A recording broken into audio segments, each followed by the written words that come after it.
안녕하십니까. 이어서 경남 소식 전해드립니다. 횡단보도를 건널 때 쏜살같이 지나는 우회전 차량이나 신호 위반 차량으로 인한 아찔한 상황 한 번쯤 겪어보셨을 텐데요. 올해 경남 지역의 보행자 사망사고 증가율이 전국에서 가장 높은 것으로 조사됐습니다. 그 실태를 차주아 기자가 취재했습니다. 어스름한 새벽녘, 승용차 한 대가 속도를 줄이지 않고 곧장 우회전하더니 횡단보도를 건너던 60대 보행자를 칩니다. 또 다른 차량은 횡단보도를 건너고 있던 20대 보행자를 들이받습니다. 올해 들어 지난달까지 경남에서 차에 치여 숨진 보행자는 99명. 지난해 같은 기간보다 25%나 늘어 전국에서 증가율이 가장 높습니다. 창원의 한 사거리입니다. 보행자 신호에 10여 명이 횡단보도를 건너지만 승용차는 아랑곳하지 않고 지납니다. 우회전 차들은 횡단보도를 건너는 보행자 앞을 버젓이 가로지릅니다. 신호등이 없는 횡단보도는 더 아찔합니다. 달리는 차량을 피해 겨우겨우 길을 건너고 차들이 멈추지 않아 도로 중간에서 우왕좌왕합니다. 신호등 없는 횡단보도는 보행자가 건널 때 차량이 멈춰야 하지만 이를 지키는 차량은 거의 없습니다. 워낙 차가 빠르게 다닐 때는 좀 위험하다, 아찔했다 이런 순간이 종종 발생을 하죠. 우리나라는 차가 먼저란 생각이 많이 들어서 좀 안타깝고 위험하기. 최근 3년 동안 경남의 교통사고 사망자는 1000여 명. 이 가운데 37.3%가 보행자였습니다. 보행자를 발견해도 멈추지 않는 운전자가 많은 데다 농촌 지역은 횡단보도나 보행자 안전시설이 부족한 탓입니다. 도시 외곽으로 가면 보차도가 구분이 없는 도로도 많이 있고 교통안전시설이라든지 보행자를 대하는 인식이 아직까지 성숙되지 못해가지고 한 해 전국에서 일어나는 보행자 교통사고는 4만 6천여 건. 해마다 길을 가던 5만여 명이 차로 인해 다치거나 숨지고 있습니다. KBS 뉴스 차주아입니다. 김경수 도지사 취임 뒤 첫 산하 출자 출연기관장에 대한 인사검증이 어제 도의회에서 이뤄졌습니다. 도의원들은 보훈 인사는 아닌지 또 문화예술진흥원의 분리에 대한 견해 등을 물었습니다. 오종우 기자의 보도입니다. 김경수 지사 취임 뒤 첫 산하기관장 인사검증을 받게 된 윤치원 경남 문화예술진흥원장 후보. 윤성미 도의원은 지난 2012년과 2017년 대선 민주당 경남 선대본부장, 또 김경수 도지사 인수위에서 활동한 데 따른 보훈 인사가 아니냐고 캐물었습니다. 새로운 경남위원회 사회분과장으로 위촉장을 받고 인수위에서 일했는데 그로 인해서 이번 경남문화예술진흥원장 임용 후보자라 된 것은 보훈 인사가 아닙니까? 저를 포함해서 7사람의 후보자가 응모를 했습니다. 그래서 서류 심사, 면접 을 통해서 박정열 도의원은 지난 2013년 경남문화재단 등 3개 기관을 통폐합한 진흥원을 김 지사가 분리하려는 데 동의하는지 물었습니다. 또 우리 도민들이 그에 대해서 아쉬움을 가지고 있습니다. 김경수 지사께서 공명하게 문화예술진흥원을 분리하겠다고 했죠. 선거 과정에서 많은 문화예술단체, 예술인들이 원래대로 재단, 문화재단이라는 이름을 돌려달라. 도의원들은 또 문화산업 육성과 문화예술인 복지, 관련 정책 등에 대해 준비가 됐는지 확인했습니다. 윤 후보자에 대한 도의회의 인사검증 경과보고서 채택 여부는 내일 결정될 예정입니다. KBS 뉴스 오종우입니다. 부산 지역 사립유치원의 절반 이상이 지원금을 부적절하게 사용해 회수당한 것으로 드러났습니다. 교육청이 회수한 지원금은 한 유치원당 수만 원에서 수천만 원으로 지난 3년 동안 모두 8억 원 가까이 됐습니다. 최재훈 기자가 취재했습니다. 부산의 한 공립유치원입니다. 한 해 예산 8억여 원을 사용하는 이 유치원에선 교육부에서 보급한 회계 시스템을 사용하고 있습니다. 예산 집행 상황이나 사업 현황을 별도의 수작업 없이 수시로 모니터링이 가능합니다. 하지만 사립유치원의 경우 이 회계 시스템을 사용하는 곳은 거의 없고 국가 지원금 유용 원인의 하나라는 지적이 일고 있습니다. 부산시 교육청이 2016년부터 올해까지 사립유치원 212곳에 대해 종합감사를 벌인 결과 이 가운데 112곳 53%가 많게는 수천만 원씩 지원금을 회수당했습니다. 3년 동안 회수한 전체 금액이 7억 8천여만 원에 이릅니다.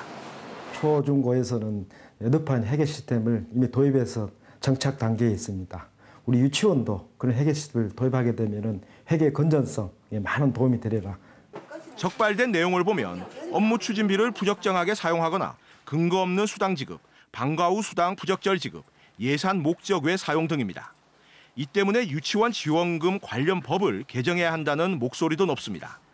지원금이 보조금으로 법 개정된다면 보조금은 예산 과목상 법적 성격을 띠고 있으므로 감사 대상이 되고 이를 부정 사용했을 때 횡령죄나 환수 등의 조치가 가능하게 됩니다. 실제 최근 6년 동안 부산시 교육청이 사립유치원 312곳에 대해 종합감사를 해 처분한 건수는 모두 770여 건에 이르지만 공금 횡령 등으로 중징계를 내린 건수는 고작 5건에 불과했습니다. KBS 뉴스 최재훈입니다. 경남도 교육청이 경남 지역 비리 유치원의 명단 공개 여부를 내일 교육부 회의에서 결정하기로 했습니다. 도교육청은 지난 2016년 도내 사립유치원 21곳을 특정 감사해 공금 횡령과 부당 사용 등 8억 970만 원을 확인하고 환수 조치했습니다. 이 가운데 원장 등에 대한 징계가 내려진 유치원 6곳의 실명은 이번 국감에서 드러나 학부모들의 문의가 이어지고 있습니다. 추석과 한글날 등 연휴가 지나고 주인을 잃어버리거나 길에 버려지는 개들이 다시 급증했습니다. 여기다가 지역 곳곳의 보호소에서는 동물 학대 논란까지 잇따르면서 주의를 더욱 안타깝게 하고 있습니다. 오승목 기자가 보도합니다. 진주시가 운영하는 유기견 보호소입니다. 40마리 정도 수용이 가능하지만 현재 100마리가 넘어 임시로 밖에 묶어두고 있습니다. 작년도 발생 두수가 197마리였는데 올해 9월 30일 기준으로 해서 이미 발생 두수가 336마리. 지난 추석 연휴에만 버려진 유기견은 전국에 1,300여 마리. 최근 6년 동안 51만 7천여 마리의 반려동물이 버려졌습니다. 이런 가운데 유기견 보호소들까지 동물학대 논란에 휩싸이면서 상황은 더욱 악화되고 있습니다. 지난달 청주시 반려동물 보호센터는 유기견을 산채로 냉동고에 넣어 죽게 했다는 동물보호단체의 의혹 제기에 스스로 운영권을 포기했습니다. 지난해 여름 창원 유기동물 보호소에선 대형견을 37도가 넘는 폭염에 묶어뒀다 하루 만에 죽은 일도 있습니다.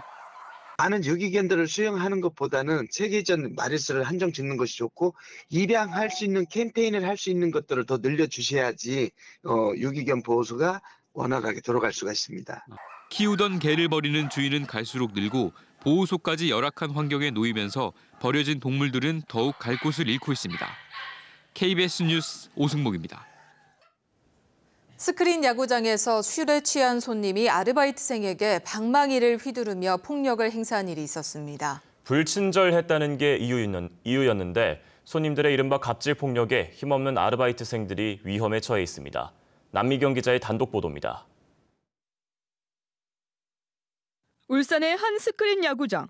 술을 먹은 건장한 40대 남성 3명이 20대 아르바이트생을 애워싸더니 머리를 때리고 방망이를 휘두를 듯 위협합니다.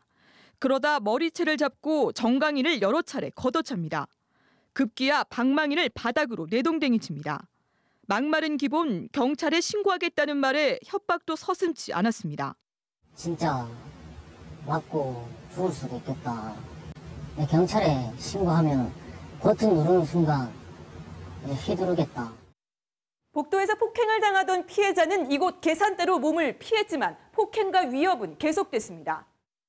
이 남성은 분이 풀리지 않은 듯 카운터 안까지 들어와 종업원의 손목을 잡아끕니다. 종업원이 불친절했다는 게 폭력을 행사한 이유였습니다. 공을 알바생이 집어넣어줘야 된다. 아니면 그 사람은 자기가 집어넣어야 하는 거다. 이런 하면서 약간 기분 말하면서 기분이 좀 언짢은 것 같아요. 지난 14일에는 서울의 한 PC방에서 30대 손님이 종업원을 흉기로 찔러 숨지게 했고 지난 4월 울산의 한 식당에서는 손님이 아르바이트생의 뺨을 때리고 무릎을 꿇린 사건이 SNS에 퍼져 공분을 사기도 했습니다. 끊이지 않는 손님들의 갑질 폭력. 저임금에 시달리는 아르바이트생들을 2번 울리고 있습니다. 먹고 살자고 하는 그냥 알바한 건데 그런 취급을 당해야 되나. 알바생들의 임금을 좀 존중해 주세요. KBS 뉴스 남미경입니다.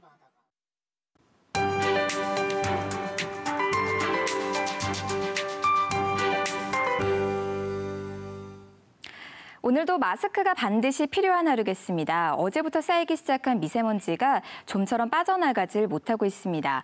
지금도 경남 지역의 초미세먼지 농도가 많이 높은 상태인데요. 창원이 84마이크로그램으로 매우 나쁨 수준을 보이고 그 밖에도 대부분 나쁨 수준을 보이고 있습니다. 호흡기 약한 분들은 각별히 주의하셔야겠습니다. 밤사이 내륙을 중심으로는 또다시 짙은 안개가 형성됐습니다. 이 안개와 먼지가 뒤엉켜 시야가 무척이나 답답한데요. 현재 거창의 가시거리가 70m에 그치고 있고 그 밖에 함안과 산청도 90m로 100m가 채 되지 않습니다. 오늘도 어제와 마찬가지로 조금 서둘러서 출발하셔야겠습니다. 공기는 점점 차가워지겠습니다. 찬바람이 불면서 오늘 창원의 낮 기온 20도, 내일과 모레는 19도에 그치겠고요. 주말에는 아침 기온이 한 자릿수로 내려가겠습니다. 감기 걸리지 않도록 조심하셔야겠습니다. 현재 위성 영상 보시면 경남 지역으로 구름량은 많지 않습니다. 다만 먼지와 안개 탓에 하늘빛이 많이 뿌였습니다. 오늘 종일 이 상태가 지속되며 맑은 하늘을 보기는 어렵겠습니다. 현재 기온은 어제보다 조금 낮게 출발하고 있습니다. 동부 지역은 고성 6도, 창원과 거제가 11도에 그치고요. 낮 기온은 21도 안팎까지 오르겠습니다. 경남 서부 지역은 내륙을 중심으로 기온이 많이 내려가 있는데요. 거창의 현재 기온 4도, 산청과 진주가 5도까지 내려가 있고요. 낮 기온은 이보다 15도 정도 크게 오르겠습니다. 오늘 바다의 물결은 동해 남부 먼바다에서 최고 3m까지 높게 일겠고요. 동해 남부 해상에서는 흐리고 비가 내리겠습니다. 이번 주말은 물론 다음 주에도 내내 맑은 날씨가 이어지면서 대기가 점차 건조해지겠고요. 기온은 계속해서 평년보다 낮겠습니다. 기상정보였습니다. 밀양시가 회의실과 주차장, 강당과 체육시설 등 47곳의 공공자원을 시민에게 개방합니다. 통영시가 귀농인과 예비창업농을 위한 기본교육에 참가할 교육생을 오는 24일까지 선착순 모집합니다. 남해군이 상주면에 빈집을 리모델링한 귀농인의 집을 조성하고 거주 희망자를 모집합니다. 창녕군과 부곡온천 관광협의회가 부곡온천에서 보낸 신혼여행이나 수학여행의 추억이 담긴 사연을 오는 16일까지 공모합니다. 국회 국토교통위원회 소속 황희 의원이 국토교통부에서 받은 국정감사 자료를 보면 현재 경남에서 1년 이상 사람이 살지 않는 빈집은 12만 500여 개로 경기와 경북에 이어 전국에서 3번째로 많았습니다. 황희 의원은 빈집은 안전사고나 범죄 발생 우려가 크다며 필요할 경우에는 철거하거나 주말 농장 등 공동 이용 공간으로 활용해야 한다고 주장했습니다. 경남 지역의 교도시설에서 수감 중에 범죄를 저질러 형사 입건된 재소자 수가 해마다 평균 37명으로 나타났습니다. 국회 법제사법위 소속 금태섭 의원이 법무부에서 받은 자료를 보면 지난 2008년부터 지난해까지 5년 동안 경남 지역의 교도시설에서 상해나 폭력행위 등으로 형사 입건된 재소자는 189명으로 집계됐습니다. 교정기관별로는 밀양구치소가 85명으로 가장 많고 이어 창원교도소, 진주교도소, 통영구치소 순이었습니다.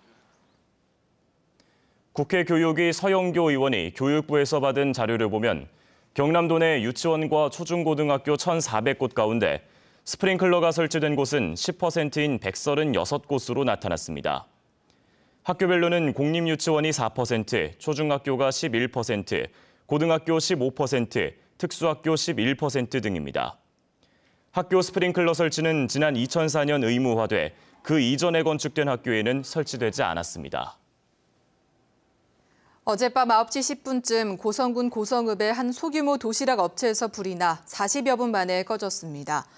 이 화재로 1, 2층이 불에 타 4,300만 원의 재산 피해가 났고 64살 이모 씨가 건물 옆에 주차해둔 화물차를 옮기려다 가열된 차량에 화상을 입었습니다. 경찰과 소방당국은 사무실로 쓰는 2층에서 불이 난 것으로 보고 재산 피해 규모와 화재 원인을 조사하고 있습니다. 뉴스를 마칩니다. 시청해주신 여러분 고맙습니다.